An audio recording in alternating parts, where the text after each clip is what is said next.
Irmãos, sinceramente, na presença do Senhor, digo que meu coração se alegra muito em estar com os irmãos mais uma vez. Então vamos apresentar mais uma vez ao Senhor esse tempo, com essa intenção nos nossos corações, e sabendo que o Senhor em tudo nos suprirá. Suprirá pessoalmente, suprirá coletivamente. Ele sabe que as necessidades do seu povo têm sido grandes nos dias que vivemos. Os desafios têm sido monumentais para alguns de nós, e não é só aqui em Santo Antônio do Monte, em todos os lugares, mas nós sabemos também que o Senhor sempre teve, em todo o seu cuidado com o seu povo, em quase 2000 anos de história da igreja, ele sempre teve graça especial para momentos que são especiais. Graça especial não é desfrutada em momentos que não são especiais. Então, seja individualmente, se estamos passando pelo crivo, pelo crisol, então o Senhor tem graça especial para esse período de provas, de privações, de provações especiais. Por quê? Porque é aquele que é fiel e que nos chamou e que então o fará. Fará o quê? Onde está esse texto? 1 Tessalonicenses 5. É dito que esse Deus da paz, que nos santifica em tudo, então ele santifique-vos completamente, vosso espírito, vossa alma, vosso corpo, sejam conservados íntegros e irrepreensíveis. Até quando? Até a vinda do nosso Senhor Jesus Cristo. E o verso seguinte é: fiel é o que vos chama. E a promessa é: o qual também o fará. Por isso nós estamos aqui. Então, louvado seja o Senhor por isso. Vamos orar mais uma vez nesse sentido e vamos fazer uma reintrodução, uma retrospectiva. Vamos usar apenas essa noite para isso, porque nós precisamos avançar a partir de amanhã, a partir do capítulo 7. Nós vamos usar essa noite para uma retrospectiva desse livro magnífico, a Epístola aos Hebreus, num momento tão particular de necessidade da Igreja de Deus na face da terra. Esse livro é muitíssimo, muitíssimo especial. Então vamos orar ao Senhor. Amado Pai Celestial, muito obrigado, porque é nas Tuas mãos que nós confiamos as nossas vidas. Aquele que é quem conhece o fim antes do princípio. Aquele que é o alfa, mas também é o ômega. Aquele que começou boa obra em nós e que há de completá-la até o dia de Cristo Jesus. Nossa oração em particular, Senhor, nesse primeiro dia, nessa abertura, é que o Senhor seja especialmente gracioso conosco nesses dias aqui nesse sítio. Que o Senhor especialmente venha visitar os nossos corações. Nós queremos muito mais do que conhecer algo mais de Tua Palavra. Por mais rico e precioso que isso seja e é para os nossos corações, nós queremos que o Senhor, por Sua graça, nos visite e nos renove e nos chame mais agudamente, contundentemente, e renove nosso encorajamento, renove nossa fé, renove nosso gozo, alegria no Senhor, renove nossa consagração e nossa entrega. Te pedimos, Senhor, vem estar conosco, toma Teu lugar entre nós nesse tempo de comunhão e fala-nos, Senhor, fala-nos ao coração de uma forma que somente o Senhor alcança falar. Entregamos-nos a Ti, sê propício a nós, usa de graça e de misericórdia para o louvor da glória da Tua graça. Em nome do Senhor Jesus, oramos. Amém. Nós vamos primeiro abrir um texto de Isaías, por favor. Isaías 40, 28 a 31. Não sabes, não ouviste, que o eterno Deus, o Senhor, o Criador dos fins da terra, nem se cansa e nem se fatiga? Não se pode esquadrinhar o seu entendimento. Ele faz forte ao cansado e multiplica as forças ao que não tem nenhum vigor. Os jovens se cansam e se fatigam, e os moços de exaustos caem. Mas os que esperam no Senhor renovam as suas forças, sobem com asas como águias, correm e não se cansam, caminham e não se fatigam. Sem dúvida você conhece esse texto. Minha atenção para essa introdução em especial é chamar a sua atenção para uma palavra do verso 31, que na versão revista e atualizada aparece como renovam, certo? A palavra original no hebraico significa especificamente trocam. Então olha que verso interessante. Aqueles que esperam no Senhor trocam as suas forças. Que tipo de troca? Trocam as suas pelas dele. Trocam a sua falta de suficiência pela eterna suficiência dele. Trocam suas forças. Por isso sobem com asas como águias. Correm e não se cansam. Caminham e não se fatigam. Por que estamos lendo esse texto? Vamos para o livro de Hebreus, que então é objeto do nosso estudo, e vamos ver o contraste nesse livro. Qual era a condição dos hebreus cristãos quando receberam essa carta? 5 características que eu gostaria de recordar com os irmãos para uma retomada para amanhã seguirmos então a partir do capítulo 7. Primeira característica desses irmãos: não eram cristãos novatos.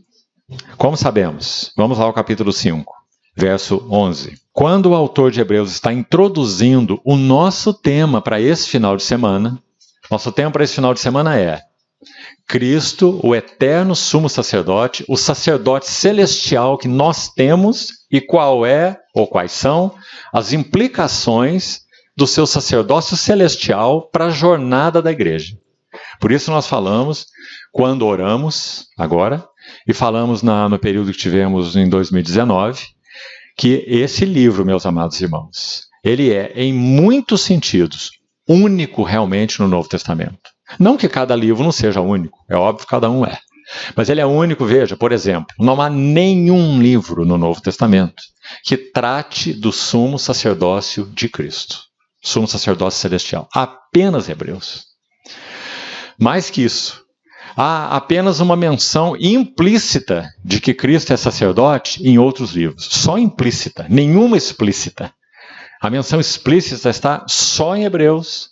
E toda a relevância do fato dele ser um sumo sacerdote num santuário celestial, esse vai ser assunto a partir de amanhã, e a relevância disso, que é dele, e as implicações disso para nós na nossa jornada como igreja. Ele é totalmente único, esse livro, essa epístola aos Hebreus. Então, vamos nos lembrar quais eram as características desses santos. E vamos ver se elas conferem com a atmosfera geral da igreja hoje. A primeira, então, não eram cristãos novatos. Hebreus 5:11, então, vai dizer, a esse respeito. Qual respeito? Qual é o assunto? A esse respeito, o quê? Temos que dar um passo para trás. No verso 10. E o que ele diz? Que Jesus foi nomeado por Deus um sumo sacerdote segundo a ordem de Melquisedeque, certo? E no capítulo 7, olha o 6:20, qual é a última palavra? O verso diz, Jesus entrou como precursor por nós além do véu, tendo se tornado sumo sacerdote para sempre, segundo a ordem de Melquisedeque. Capítulo 7. Porque este Melquisedeque, então ele vai gastar o capítulo inteiro, 7, para dizer quem é esse Melquisedeque celestial, que é a realidade daquele Melquisedeque que abençoou Abraão, em Gênesis 14, que também certamente você conhece a história. Então, qual é o alimento sólido que o autor de Hebreus tem para dar para aqueles que querem comer? Você que já tem lido esse livro, provavelmente, né? Se eu fizesse essa pergunta para você, qual é o alimento sólido a que o autor se refere no capítulo 5? Ele fala, o alimento sólido é para os adultos, para aqueles que têm suas faculdades exercitadas, para discernir não somente o bem, como também o mal. Se perguntássemos qual é então este alimento sólido que o autor, graças a Deus, vai dar, ele não vai fazer como Paulo fez em Coríntios. Ele não vai dizer assim: eu não vos pude falar como a espirituais, mas como a carnais e crianças em Cristo. Eu leite vos dei a beber, não vos dei alimento sólido, porque não podia suportar, porque sois crianças. Tendes entre vós ciúmes e contendas, e andais segundo o homem. Não é assim que sois carnais? É isso que Paulo diz em 1 Coríntios 3. Graças a Deus, não foi assim na Epístola aos Hebreus. O alimento sólido a que o autor se referiu, ele o entrega a partir do capítulo 7. Então sabe o que está acontecendo conosco? Nós tivemos um encontro inteiro há 3 anos atrás para fazer uma introdução de 6 capítulos. Agora o autor vai nos dar alimento sólido, né? E queira o Senhor que o nosso apetite seja aberto para então mastigarmos carne nesses dias. O sumo sacerdote do céu eterno. O que isso significa? O que significou sua ascensão para assentar nesse trono? Meus irmãos, se nossa visão for obscurecida nesse fato, terminou a jornada cristã para nós. Não tem jornada cristã para nós. Porque nós não temos mais âncora da alma, seguro e firme que penetra além do véu. Nós não temos mais aquele, Hebreus 7:25, que vive para interceder por nós. Nós o temos, mas em nossa experiência não teríamos nada. Né? Então acabou a jornada cristã para nós. Então a visão do eterno sumo sacerdote, nomeado por Deus, segundo a ordem de Melquisedeque, é fundamental que tenhamos a visão, para que então tenhamos as implicações na nossa jornada cristã. Sem visão, sem implicação. Né? Sem uma visão objetiva, não há experiência subjetiva. Então, vamos lá, abrimos um parênteses aqui, né? Vamos fechar. Qual era a característica desses cristãos hebreus? Primeiro, não eram novatos. A grande maioria aqui não é novato. A esse respeito, temos muitas coisas que dizer e difíceis de explicar, porquanto vos tendes tornado tardios ou lentos, preguiçosos em ouvir. Pois com efeito, quando já devíeis ser mestres atendendo ao tempo decorrido, tendes necessidade de alguém que vos ensine de novo quais são os princípios elementares da doutrina dos oráculos de Deus. Assim vos tornastes como necessitados de leite e não de alimento sólido. Aí ele vai citar o que eu já disse aqui agora há pouco, mas graças a Deus, quero repetir, ele não se limita à fraqueza dos cristãos hebreus, ele vai entregar o alimento sólido, a partir do capítulo 7. Então a primeira característica, não eram novatos, nós também não. A segunda característica deles, veja aí, eles estavam retrocedendo na jornada cristã. Mal chegamos na cidade aqui, fomos tomar um café na casa do irmão Itamar, e perguntei sobre os irmãos aqui, e qual é uma perspectiva? Claro, ele é de um dos irmãos anciãos, então certamente essa é a perspectiva dos irmãos mais velhos. É que esse período que vivemos como mundo, né, de pandemia, foi um teste tremendo para a vida da fé de alguns irmãos. Não é isso verdade? Alguns irmãos retrocederam. Alguns irmãos se esfriaram. Pela graça e misericórdia do Senhor, irmãos que têm tido um coração pastoral, graças a Deus aqui tem vários, têm buscado esses irmãos e os ajudado, encorajado, orado com eles, orado por eles, ministrado a palavra a eles, chamado de volta para o rebanho. Graças a Deus por isso. Mas o fato permanece. Esse período que nós tivemos de prova mundial e prova para a igreja foi, sim, um crisol de Deus. Não tenha dúvida. Ele colocou a prata no cadinho. E a intenção dele era, através dessa pandemia, chegar o maçarico mais próximo da prata impura. Para que então ela começasse a derreter e soltar as impurezas do interior para fora. E que então, se ela aceita que o fogo seja mantido, então aquelas impurezas que vêm do fundo da prata, quem já fundiu prata sabe como é, aquelas impurezas escuras, elas vão dançando na superfície da prata fundida, mas à medida que o maçarico permanece ali, elas vão sendo queimadas, porque são impurezas, não resistem ao fogo, né? E daí a pouco, aquela bolinha de prata líquida fica um espelho brilhante, porque as impurezas foram tiradas de dentro, vieram para fora, foram expostas e queimadas. Então aquela bolinha de prata se torna um espelho, né? Onde você conhece essa metáfora linda, né? Onde a face do ourives, daquele que está fazendo o trabalho ali com a prata, o fundidor, ele pode ver o seu rosto na prata como um espelho. Então ele sabe que a prata está pronta para o trabalho que ele quer fazer. Não é magnífica essa metáfora? Nós somos essa prata. E há impurezas no coração de todos nós, em maior ou menor grau. O que o nosso Deus fiel, que nos chama, faz? Nos coloca no cadinho. E ele tem a mão que segura esse maçarico. Uma mão cirúrgica. Ele sabe como chegar mais, ele sabe como retirar, ele sabe como afastar bastante até o fogo, mas sabe como chegar de novo, né? E as impurezas vão saindo e vão queimando, e esse processo estará sendo refinado, como se refina a prata, até quando? Até o glorioso dia do nosso Senhor Jesus.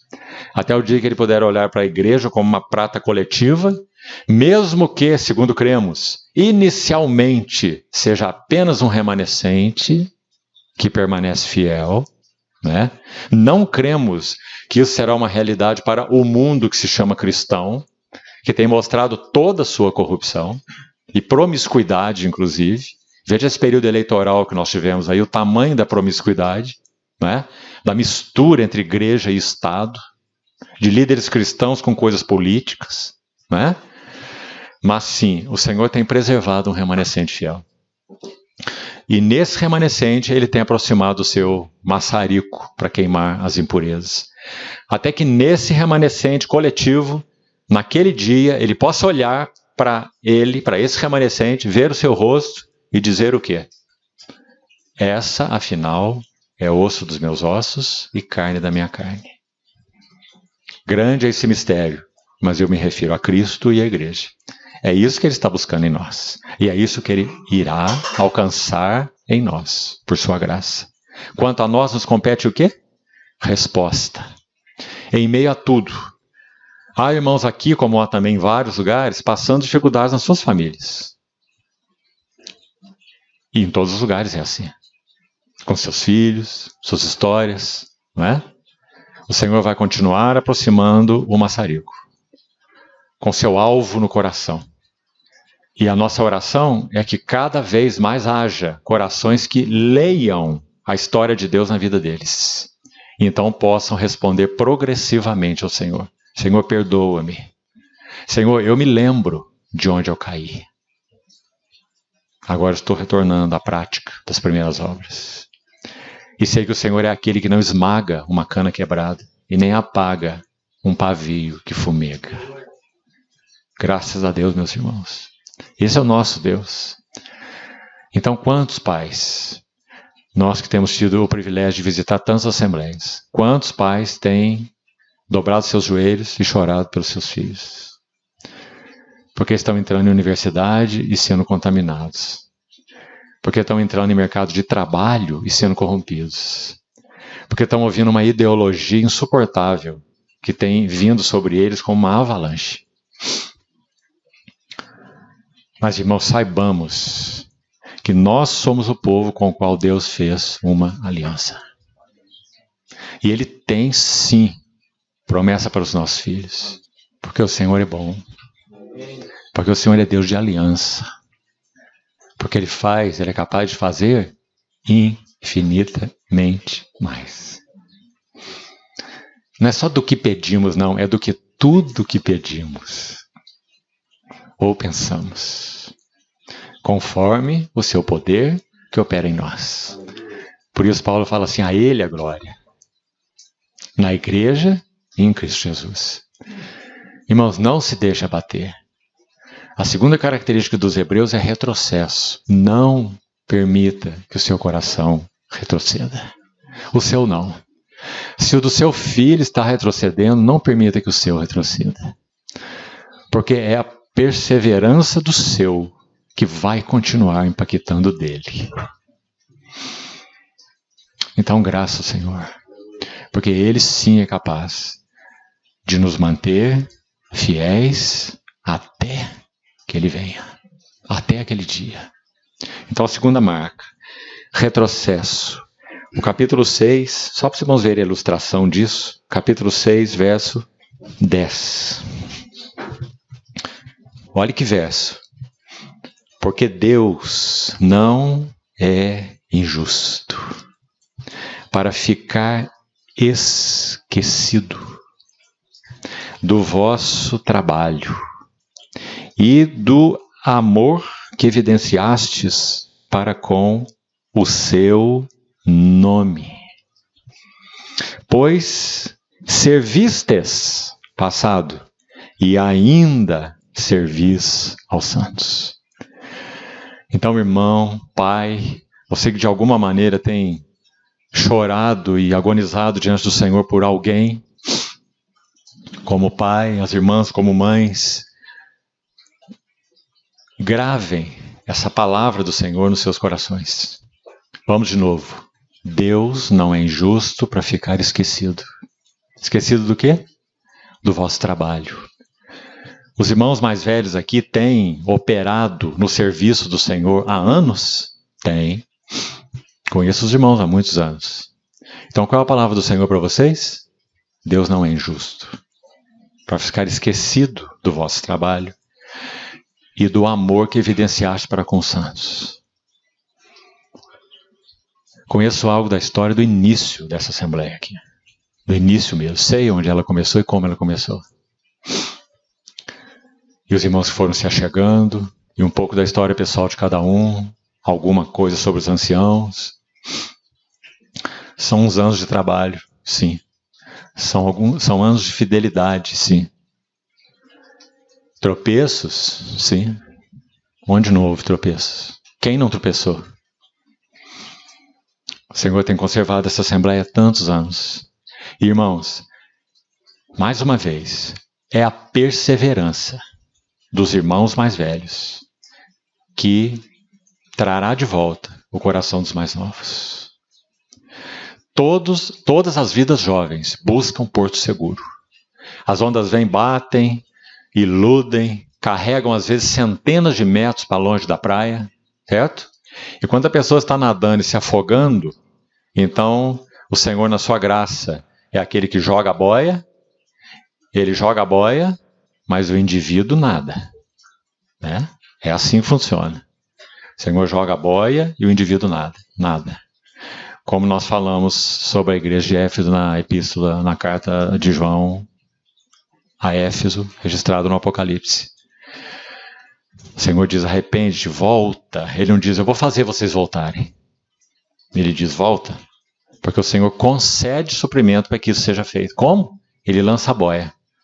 Quando aquele que foi longe da praia está lá se afogando. E sabe que o tubarão está vindo. Então o Senhor limita o tubarão. Não, tubarão, nada. Esse aí você não vai comer, não. E joga a boia. E diz, agora nada. E ele vai nadando. De volta para a praia. Até que ele chega. Volta às práticas das primeiras obras. Meus irmãos, a nossa perseverança tem muito efeito no que concerne a vida dos mais jovens.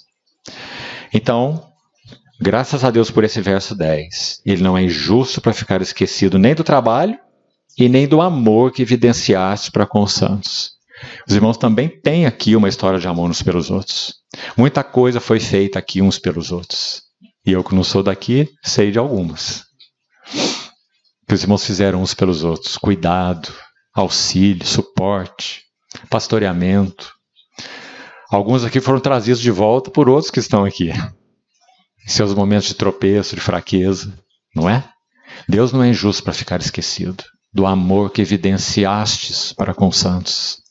Pois servistes e ainda servis aos santos. E olha o próximo verso. É um sonoro continue. Ah, que palavrinha aí no verso 11. Desejamos, porém, continue. Irmão, essa é, em linhas gerais, a palavra do Senhor para a igreja hoje. É continue. É guarda o que tens. para que ninguém tome a tua coroa. Aquele que vencer, faloei uma coluna no santuário do meu Deus, e daí jamais sairá. Continue cada um de vós, mostrando até o fim a mesma diligência. Porque os hebreus foram exortados na primeira exortação que nós já estudamos nesse livro, que está no capítulo 2, versos de 1 a 4. Já foi estudado isso. É uma exortação contra a negligência. Como escaparemos nós se negligenciarmos uma tão grande salvação? Então, qual que é o oposto de negligência? Diligência. Então, continue, cada um de vós, continue, persevere, continue, mostrando a mesma diligência. Até onde? Até que venha, até que se manifeste, ou para a plena certeza da esperança. Qual é a nossa esperança? A gloriosa vinda do nosso Senhor Jesus. Quando Ele vai arrematar o que Ele já começou em todos nós, sua igreja. Então, diligência até a plena certeza da esperança, para que não vos torneis indolentes. Olha aí, outra palavra importante.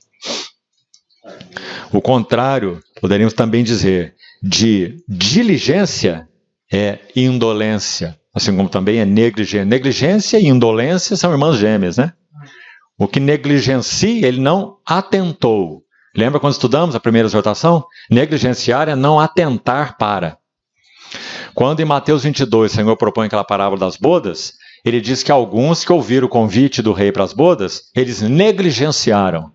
É a mesma palavra no original que aparece em Hebreus 2. Mateus 22, se não me engano, é o verso 5, se você está anotando aí. Negligenciaram. Mateus 22, 5, a mesma palavra. Receberam o convite, mas não atentaram. Isso é negligenciar.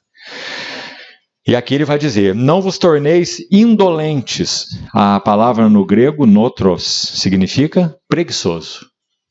Ou descuidado, que é a mesma ideia de não atentar. Ou negligenciar, né? Ser descuidado, ou ser desatento.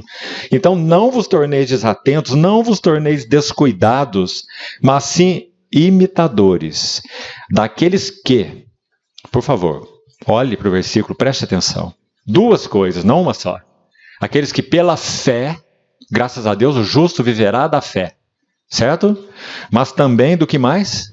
Da longanimidade. Essa palavra macrotomia significa perseverança, significa paciência. Algumas versões traduzem por paciência. Então, na jornada cristã, nós não carecemos apenas de fé. Nós carecemos de fé e paciência. Fé e perseverança, fé e longanimidade. Para quê? Veja aí. Para que nós herdemos as promessas. Que importante, não é? E por que estamos lendo mesmo esse texto aqui? Porque a segunda característica, então, dos hebreus era que eles estavam retrocedendo. Então, primeiro, eles não eram novatos, primeira característica. Já podiam ser mestres. Segunda característica, estavam retrocedendo. Vamos para a terceira, que também já vimos. Tudo aqui é uma retrospectiva. Eles estavam em uma situação de medo ao invés de fé. Como sabemos, vários lugares no livro. O autor de Hebreus tem que exortá-los, da mesma maneira que vimos aqui também nesse capítulo 6, que eles continuem, permaneçam, sejam pacientes, sejam firmes, perseverem, para que eles herdem aquilo que o Senhor separou para eles em Cristo Jesus. Então, estavam com medo ao invés de fé. Importante que você registre isso aí também. A melhor ilustração para essa terceira característica é o capítulo 11. O capítulo 11 de Hebreus é o capítulo sobre o quê? Como ele começa? Ora, a fé é a certeza de coisas que se esperam. É a plena convicção de fatos que não se toca com a mão, porque são fatos que se não veem. Aí ele vai dizer, ora, foi pela fé que os antigos obtiveram bom testemunho. Ele vai dizer, pela fé também é que nós cremos que o universo foi formado pela palavra de Deus. É lindo demais esse verso de Hebreus 11:3. Sabe por quê? Ele está dizendo, você está vendo o que significa fé? O poder que Deus operou para formar o universo com sua palavra está disponível para aqueles que vivem da fé, ou vivem pela fé. Aí ele vai começar a citar os exemplos. Pela fé, Abel ofereceu melhor sacrifício do que Caim. Pela fé, Enoque foi trasladado. Pela fé, Noé, recebendo revelação divina, sendo divinamente instruído, preparou a arca, pela qual condenou o mundo, por um lado, e se tornou herdeiro da justiça que vem da fé.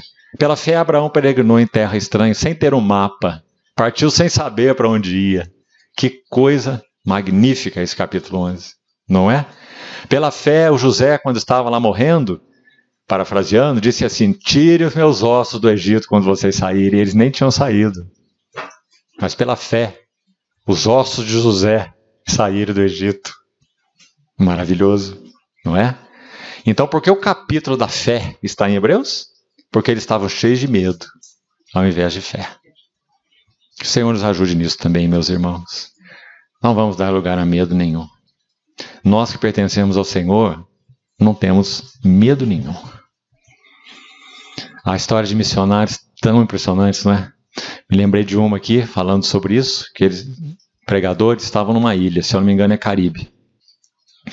Sabe que os moravianos enviaram missionários para o mundo inteiro, né? Inclusive para o Caribe. Jovens, inclusive. Então eles foram cercados por um grupo de canibais. E eles foram ameaçados, então. E diz que esses jovens olharam para eles e disseram assim: a única coisa que vocês podem fazer conosco é matar o nosso corpo. E nada mais. Por que eles disseram isso? Porque o Senhor disse isso em Mateus 10.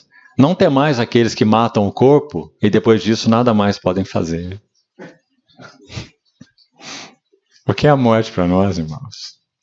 A morte biológica, ela foi feita em Cristo uma mensageira de bem-aventurança eterna. Isso é morte para nós, cristãos. Por isso o Salmo vai dizer assim que o Senhor tem prazer na morte dos seus santos. Mas como? Quando nós estamos apegados a essa vida, não dá para entender esse versículo, né? Mas se nós sabemos o que isso significa, então entendemos esse versículo, que ele tem mesmo. Ele está dizendo: vem para casa, você está cansado. Né? Quantos anos? Então o capítulo da fé foi escrito para os hebreus que estavam com medo. Quarta característica. Impressionante também. Olha o capítulo 4, verso 1 e 2. A quarta característica. Vamos ler e já vou nominar qual é. Temamos. Portanto, temer o quê? Temer a morte? Temer a perseguição? Temer os inimigos? Temer o quê? Temamos, portanto, que sendo-nos deixada a promessa de entrar no descanso de Deus, suceda parecer que algum de vós tenha falhado. É só isso que nós temos que temer, mais nada, né? Falhar naquilo que concerne ao que o Senhor separou para nós. Porque o que mais que nós temos, irmãos? O que mais? Particularmente os que estão aqui com mais cabelo branco, já viveram mais, o que nós temos nesse mundo? Qual que é a nossa âncora? Qual que é o nosso porto seguro? Onde está o nosso descanso? Temamos que, sendo deixada a promessa de entrar no descanso de Deus, suceda parecer que algum de vós tenha falhado. Agora, verso 2. Porque também a nós, outros, foram anunciadas as boas novas, como também se deu com eles. E eles quem? A geração que saiu do Egito e peregrinou no deserto. Mas a palavra que ouviram não lhes aproveitou, visto não ter sido acompanhada, a ideia literal é misturada, com a fé naqueles que a ouviram. Então qual era a característica quarta? Número 4 dos Hebreus. Eles estavam, assim como a geração do deserto esteve, eles estavam rodeados pela palavra. Eles estavam recebendo a palavra, mas eles não estavam de verdade ouvindo a palavra. Então ele vai dizer, verso 2, porque também a nós outros foram anunciadas, está vendo? As boas novas, como se deu com eles, mas a palavra que ouviram.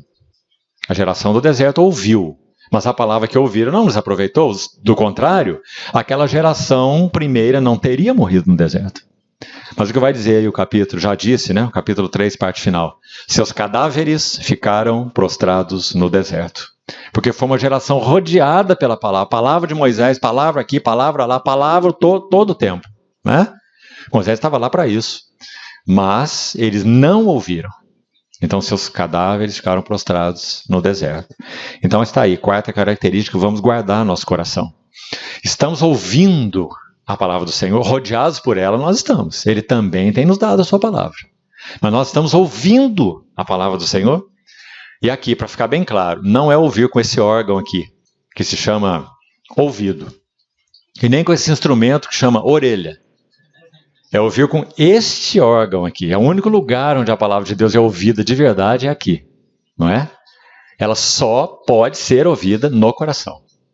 Se ela não é ouvida no coração, ela entra aqui, passa por aqui, assimila alguma coisa aqui na mente, né? E vaza pelo outro ouvido. É uma linha direta, né? Mas se ele falou ao coração, irmão, aí é outra história. Ele falou ao coração, não é? Nós cremos em um homem chamado Jesus de Nazaré, que nasceu há quase 2000 anos atrás, numa vilazinha chamada Nazaré, e que nenhum de nós viu. Foi testemunho ocular. Nem do nascimento, nem da vida, nem da morte, nem da ressurreição, nem da ascensão, nem de nada. E Pedro vai dizer assim, aliás, o Senhor mesmo disse, bem-aventurados são os vossos olhos, porque veem, e os vossos ouvidos, porque ouvem. Muitos profetas e justos quiseram ver o que vocês veem e não viram. Quiseram ouvir o que vocês ouvem e não ouviram. E Pedro também vai dizer assim, a quem não havendo visto, amais. Que mistério esse, não é? Amamos aquele que nunca vimos. Ah, sim, mas nós vimos. Nós vimos com olhos que não são esse e ouvimos com ouvido que não é esse. E ele ganhou totalmente o nosso coração. Não é? Então, rodeados pela palavra, mas não ouvindo. Era o caso dos hebreus. E esse autor de Hebreus, irmãos, provavelmente, possivelmente, Lucas, que servo maravilhoso esse Lucas, né? O Evangelho é dele mesmo, temos certeza. Atos é dele mesmo, temos certeza. E provavelmente Hebreus é dele. Quanto ele recebeu do Senhor. E que foco ele tinha no Jesus homem. Olha, há muita coisa a favor da autoria de Lucas no livro de Hebreus. Muita coisa, irmãos. Não é uma coisinha aqui, outra ali, não. É muita coisa. Vou citar uma para os irmãos. O Evangelho de Lucas não apenas destaca que Jesus é homem. Se perguntar para você, Mateus destaca qual característica do Senhor? Todos aqui vão dizer, rei. Marcos destaca qual característica? Servo. Lucas destaca qual característica? Homem. Mas não só homem. Lucas vai nos mostrar o sacerdote. Um homem que é sacerdote. Veja, o único lugar onde a parábola do bom samaritano é contada é Lucas. E ele vai contar que tinha um samaritano ferido no meio do caminho, passa um levita, que é um sacerdote, né? Que é da tribo sacerdotal, e vira os olhos. Passa um sacerdote mesmo e vira os olhos, não é? É do homem ferido. E passa um samaritano e volta os seus olhos. O que o Senhor está enfatizando ali? O que é o verdadeiro sacerdócio? O levita não levou o ferido em conta. O sacerdote não levou o ferido em conta. Porque aqueles levitas, aqueles sacerdotes do templo naquela época, estavam todos prostituídos. O Senhor não tinha nada em Jerusalém. Por isso ele pousava em Betânia. Não é? Ele é o sumo sacerdote de Deus. Essa é a ênfase de Lucas. E a ênfase no evangelho dele e a ênfase no livro de Hebreus também. Então, essa é a quarta característica. Vamos guardar nosso coração.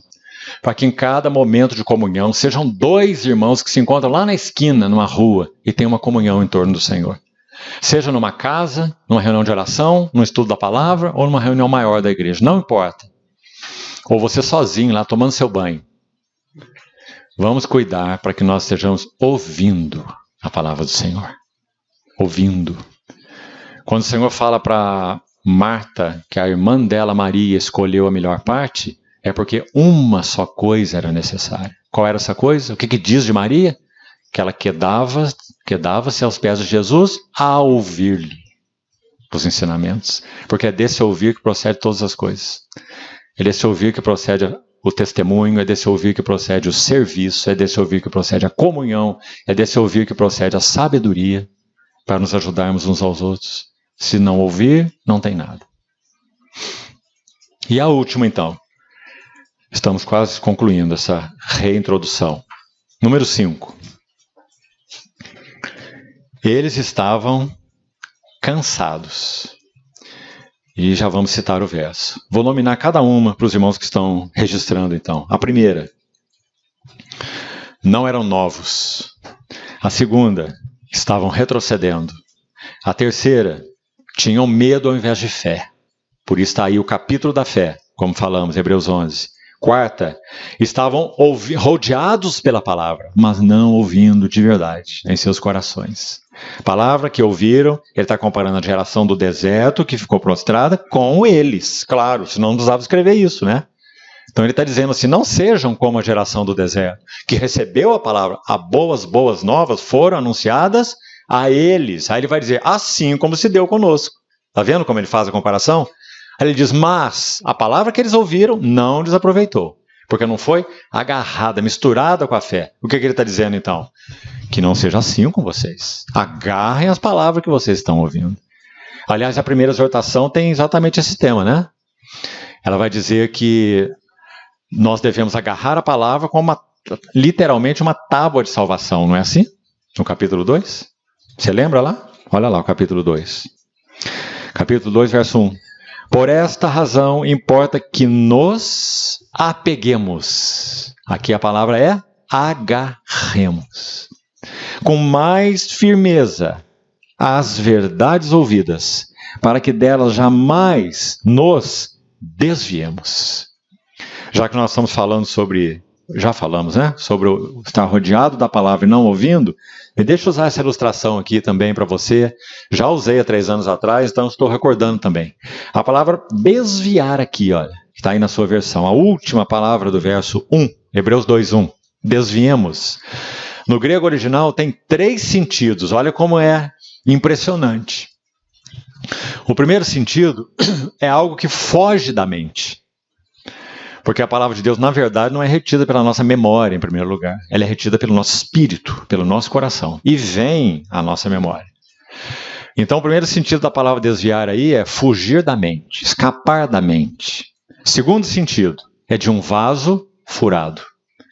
Você vai a uma bica como essa, com um vasilhame, furadinho como uma peneira. Mas se a vazão é boa, você consegue até encher o balde, concorda comigo? Você enche o balde. Só que a hora que você chega lá do outro lado da rua, o que você tem no balde? Nada. Então, um outro sentido dessa palavra aí é vaso furado. Você vai à fonte, você ouve a palavra, enche o balde, quem sabe, em quantas reuniões talvez isso já não tenha acontecido com você, né?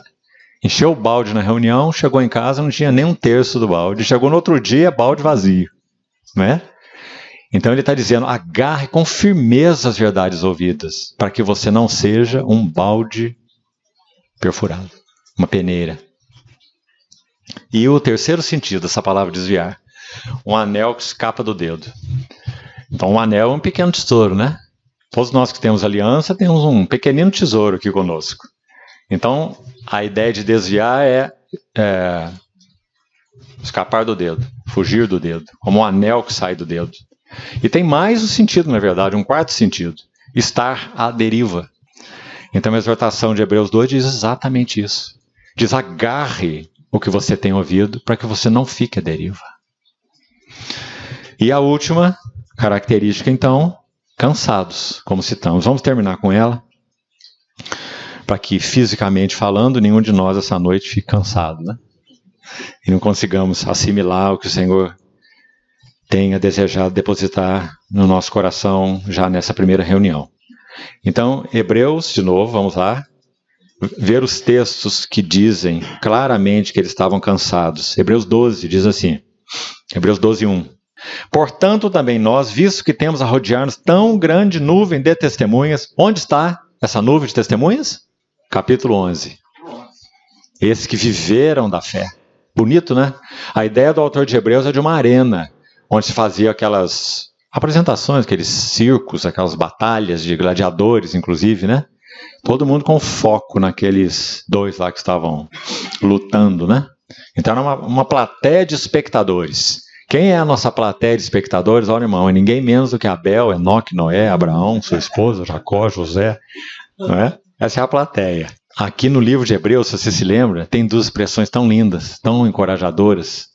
Diz assim, as duas dizem assim, que a primeira, Jesus, está no capítulo 2, não precisamos ir lá, só uma ilustração aqui, vai dizer que Jesus mesmo, ele, o grande sumo sacerdote, ele não se envergonha de nos chamar irmãos. Ó, se ele não se envergonha, Enoque também não tem nada para se envergonhar.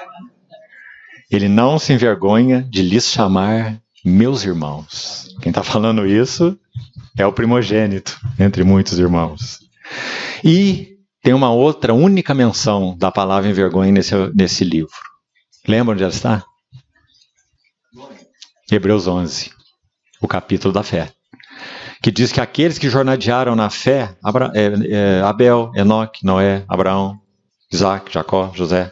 Então, quando ele termina de narrar Abraão, e cita a esposa, inclusive, Sara, a mesma coisa, com Abraão, ele vai dizer, todos estes morreram na fé, sem ter obtido as promessas.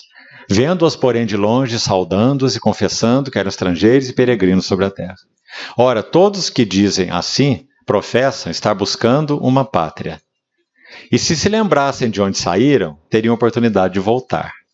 Mas agora aspiram a uma pátria superior, isto é, celestial. Por isso Deus não se envergonha deles, de ser chamado seu Deus, porquanto lhes preparou uma cidade. Que coisa, irmãos! Jesus não se envergonha de nos chamar irmãos, e Deus, o Pai, não se envergonha dos seus filhos. O primogênito não se envergonha dos irmãos mais novos, e o Pai não se envergonha dos seus filhos. Porque ele preparou para nós uma cidade. Que livro é esse, não é? Que encorajamento nós temos. Então vamos seguir. Portanto, também nós, visto que temos a rodear-nos tão grande nuvem de testemunhas, desembaraçando-nos de todo o peso e do pecado que tenazmente nos assedia, corramos com perseverança a carreira que nos está proposta. Como? Olhando firmemente para Jesus, o autor e consumador da fé, o qual, em troca da alegria que lhe estava proposta, suportou a cruz, não fazendo caso da ignomínia ou vergonha, e está assentado à destra do trono de Deus. E agora, verso 13 é o nosso foco aí no momento.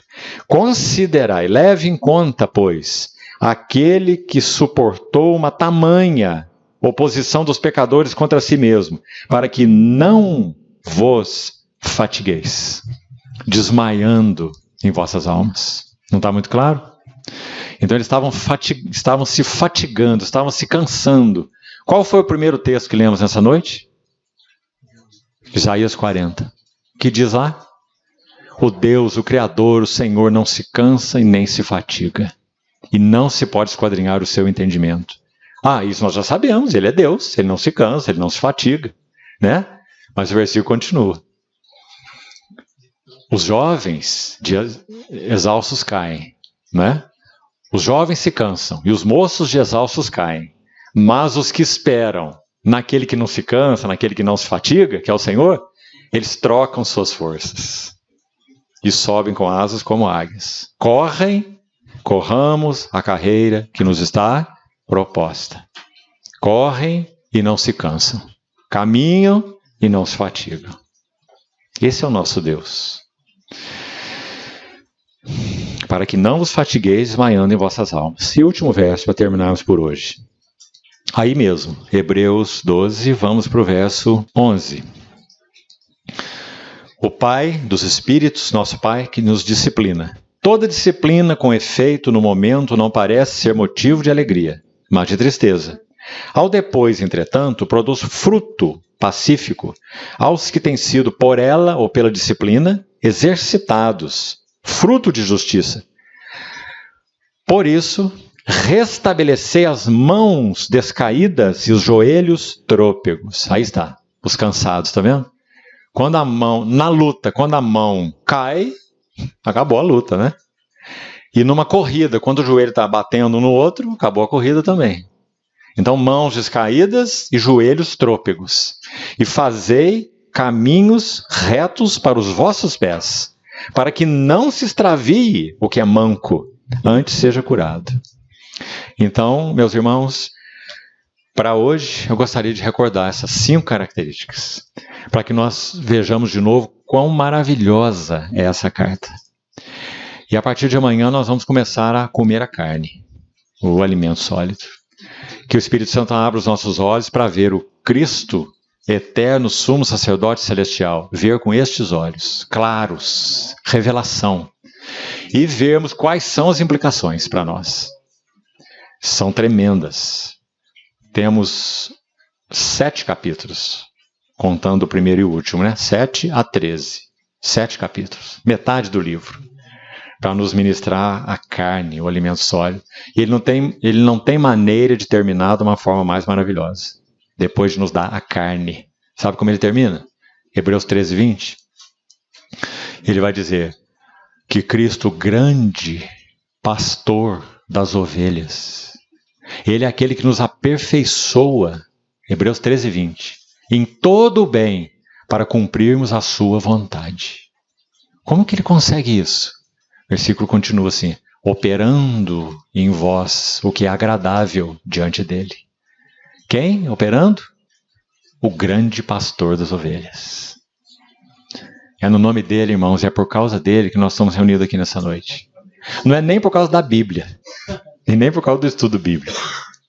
Nós estamos com ela aqui porque ela é palavra dele. É ele falando a nós. Minhas palavras são espírito e são vida. Nós estamos aqui por causa do grande pastor das ovelhas, que toma cada um pela mão, usa a vara muito bem, mas usa cajado também, para puxar de volta. Graças a Deus por isso. Vamos orar então, terminamos por hoje. Obrigado, Deus fiel. Obrigado, primogênito entre muitos irmãos. Obrigado, Pai Celestial, porque nós somos teus de uma tal forma que o Senhor deu tudo por nós e para nós, em troca de nós. Obrigado porque suportaste a ignomínia, a cruz, não fazendo caso da vergonha. Tu que és o santo dos santos, para resgatar os pecadores entre os pecadores. Obrigado por tão maravilhosa redenção. E te pedimos, Senhor, que essa noite tenha sido para nós uma porta aberta, para que o Senhor nos fale nesses dias que estaremos aqui. Renova as nossas forças, Senhor, para que corramos e não nos cansemos, e para que subamos com asas como águias. Obrigado porque o Senhor é o Deus que trabalha para aqueles que em Ti esperam. Bendito seja o Teu nome. Amém.